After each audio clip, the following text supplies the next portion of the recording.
Assalamu alaikum class. My name is Waqar Arshad. I am your biology teacher. Today our lecture is about mitosis.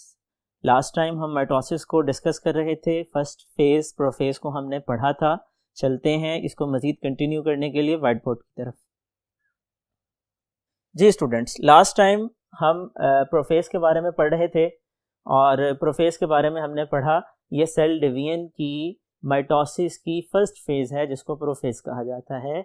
हमने पढ़ा prophase के अंदर cell का nucleus ख़त्म हो जाता है, न्यूक्लियर एनवेलप डिसअपीयर हो जाता है, न्यूक्लियोलस जो कि डार्क स्पॉट है न्यूक्लियस के अंदर वो भी ख़त्म हो जाता है और जो क्रोमेटिन है जो loosely attach thread like structures हैं वो क्रोमोसोम में तब्दील होना शुरू हो जाते हैं.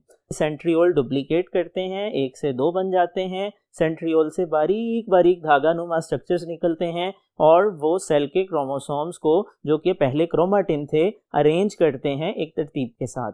स्पिंडल फाइबर 2 तरह के होते हैं, एक को काइनेटोकोर फाइबर कहते हैं, एक को नॉन काइनेटोकोर फाइबर का नाम दिया जाता है और इस पूरे के पूरे स्ट्रक्चर को कलेक्टिवली माइटोटिक स्पिंडल कहा जाता है. अब हम फर्दर इसको कंटिन्यू करेंगे और आगे की तरफ मूव करेंगे. प्रोफेज से अगले फेज को हम आज डिस्कस करेंगे और फिर उससे अगला फेज यहाँ तक के माइटोसिस का अमल मुकम्मल तौर पे हम यहाँ पर समझेंगे. स्टूडेंट्स, प्रोफेज के बाद जो अगला फेज है उसको मेटाफेज कहा जाता है. मेटाफेज इसलिए कहा जाता है क्योंकि इस फेज में सेल के बिल्कुल सेंटर में आकर के क्रोमोसोम अरेंज हो जाते हैं, अलाइन हो जाते हैं, तरतीब पा जाते हैं. ठीक है जी. और जो स्पिंडल फाइबर्स हैं वो क्रोमोसोम को बिल्कुल इक्वेटर में सेंट्रल प्लेट पे अरेंज कर देते हैं और इस इक्वेटोरियल प्लेट को हम मेटाफेज प्लेट का नाम बी देते हैं. इसी वजह से इस फेज को मेटाफेज भी कहा जाता है, यानी कि वो फेज कि जिसके दौरान क्रोमोसोम सेल के बिल्कुल सेंटर में अरेंज हो जाते हैं मेटाफेज प्लेट के अलोंग. स्टूडेंट, नेक्स्ट फेज में क्या चेंजेस आती हैं इसको समझने के लिए let's move toward next board.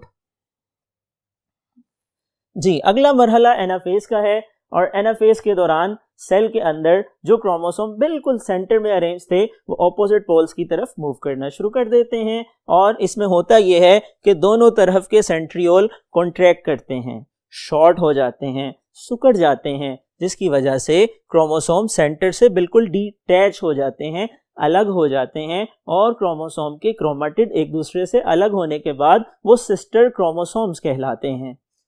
यहाँ पर क्रोमोसोम जब ऑपोजिट पोल्स की तरफ मूव करते हैं तो क्रोमोसोम्स की डिवीजन मुकम्मल हो जाती है. क्रोमोसोम क्या है? ये हेरिडिटी मटेरियल है, ये विरासती मादा है जो खुसूसियात को एक नस्ल से अगली नस्ल में मुंतकिल करता है. इसके बाद सेल अगले मरहले में दाखिल होता है जिसको टीलोफेज कहा जाता है. टीलोफेज के अंदर बिल्कुल वो सब उलट काम होते हैं जो प्रोफेज में हुए थे.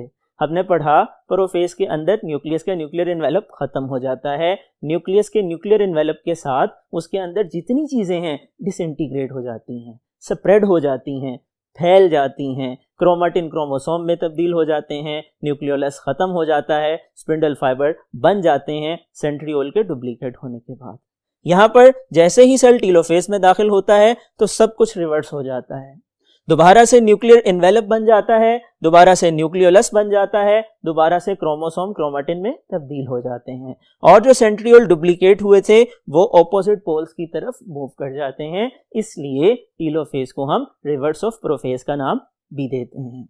स्टूडेंट, इसके बाद जब सेल के न्यूक्लियस की तकसीम मुकम्मल हो जाती है तो अगले मरहले में सेल का साइटोप्लाज्म तकसीम होता है. सेल के साइटोप्लाज्म के तकसीम होने के अमल को साइटोकाइनेसिस कहा जाता है. ये 2 अल्फाज का मजमुआ है. साइटोप्लाज्म से साइटो है, काइनेसिस से ब्रेकडाउन है, यानी वो फेज कि जिसके दौरान सेल का साइटोप्लाज्म 2 इक्वल हाफ में डिवाइड हो जाता है.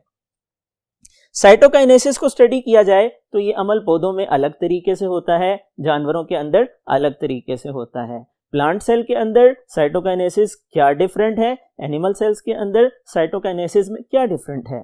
स्टूडेंट, इसकी डिटेल को समझने के लिए हम मूव करते हैं नेक्स्ट बोर्ड की तरफ. जी, एनिमल्स के अंदर क्या होता है? साइटोकाइनेसिस के दौरान क्लीवेज फर्रो बनती है. क्लीवेज फर्रो का मतलब क्या है? अंदर की तरफ सेल मेम्ब्रेन पिंच होती है, दबती है और दबते दबते यहां तक पहुंच जाती है कि ऊपर और नीचे से आकर के सेल मेम्ब्रेन आपस में मिल जाती है। नतीजे के तौर पे एक सेल का साइटोप्लाज्म दो में तकसीम हो जाता है और साइटोप्लाज्म की तकसीम के साथ ही एक सेल दो सेल्स के अंदर डिवाइड हो जाता है। हमें पता है कि न्यूक्लियस तो ऑलरेडी डिवाइड हो चुका है। पिछले फेज में हमने पढ़ा प्रोफेज के दौरान, मेटाफेज के दौरान, एनाफेज के दौरान जो चेंजेस आई और टीलोफेज के एंड पर ये न्यूक्लियस मुकम्मल तौर पे डिवाइड हो गया। अब हम पढ़ रहे हैं साइटोकाइनेसिस के बारे में। तो जब प्लांट सेल में साइटोकाइनेसिस हो जाएगी, क्लीवेज फर्रो बन जाएगी, ऊपर और नीचे से सेल मेम्ब्रेन आपस में मिल जाएंगी, नतीजा ये होगा कि एक सेल दो सेल्स में डिवाइड हो जाएगा। उसके बाद आ जाते हैं प्लांट्स की तरफ। प्लांट्स में सेल के साइटोप्लाज्म के डिवाइड होने का अमल निस्बतन थोड़ा सा मुख्तलिफ होता है और वो फर्क क्या है? वो फर्क ये है कि प्लांट्स में बिल्कुल साइटोप्लाज्म के सेंटर में एक प्लेट बनती है जिसको फ्रैग्मोप्लास्ट का नाम दिया जाता है। स्टूडेंट्स, फ्रैग्मोप्लास्ट एक प्लेट है जो बिल्कुल उसी जगह पे बनती है जहां पे मेटाफेज प्लेट बनी थी। इसके बनने का अमल कैसे मुमकिन होता है? सेल के अंदर वेसिकल्स मूव करते हैं गोल्जी ऑपरेटर से और साइटोप्लाज्म के बिल्कुल सेंटर में आ जाते हैं और यूं करके ये आपस में फ्यूज कर जाते हैं।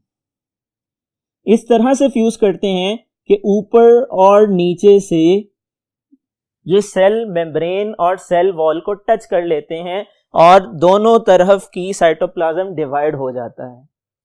दोनों तरफ का साइटोप्लाज्म डिवाइड हो जाता है और साइटोप्लाज्म के डिवाइड होने के नतीजे में एक प्लांट सेल दो सेल्स में तकसीम हो जाता है। यहाँ पर जो डिवाइडिंग बाउंड्री है, ये जो प्लेट बनती है डिवाइड करने वाली, इसको फ्रैग्मोप्लास्ट का नाम दिया जाता है।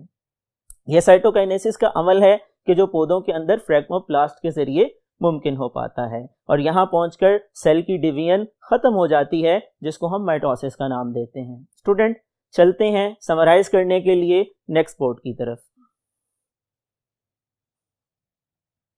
जी स्टूडेंट, अभी तक हमने प्रोफेज के बाद आने वाली चेंजेस को पढ़ा, मेटाफेज को पढ़ा, एनाफेज को पढ़ा, टीलोफेज को पढ़ा और साइटोकाइनेसिस को पढ़ा। हम पढ़ चुके हैं कि सेल के अंदर वो तब्दीली जिससे गुजरकर एक सेल दो नए सेल बनाता है और वो नए सेल इस तरह के होते हैं कि उनमें क्रोमोसोम नंबर पेरेंट्स जितने ही होते हैं। इस अमल को, इस सेल डिवीजन को माइटोसिस का नाम दिया जाता है। हमने पढ़ा प्रोफेज के दौरान न्यूक्लियस खत्म हो जाता है, न्यूक्लियर इन्वेलप डिसअपीयर हो जाता है, सेंट्रियोल डुप्लीकेट कर जाते हैं, उनसे स्पिंडल फाइबर्स के धागे निकलते हैं और क्रोमेटिन क्रोमोसोम में तब्दील हो जाता है। हमने पढ़ा सेल मेटाफेज में दाखिल होता है जिस दौरान में क्रोमोसोम सेल के बिल्कुल सेंटर में अलाइन हो जाते हैं, अरेंज हो जाते हैं और इस प्लेट को हम मेटाफेज प्लेट का नाम देते हैं। तीसरे मरहले के अंदर मेटाफेज से गुजरकर सेल एनाफेज में आता है। एनाफेज में पहुंचकर दोनों तरफ के स्पिंडल फाइबर सिकुड़ते हैं और क्रोमोसोम्स के क्रोमेटिड एक दूसरे से डिटैच हो जाते हैं।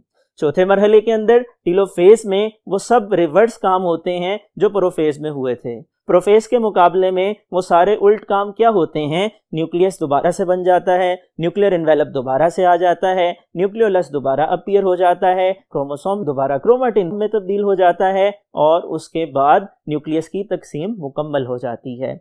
जब न्यूक्लियस की तकसीम मुकम्मल हो जाती है, हमने पढ़ा उसके बाद साइटोप्लाज्म की तकसीम होती है। साइटोप्लाज्म की तकसीम को साइटोकाइनेसिस कहा जाता है जो कि प्लांट में डिफरेंट तरीके से होती है, एनिमल में डिफरेंट तरीके से होती है।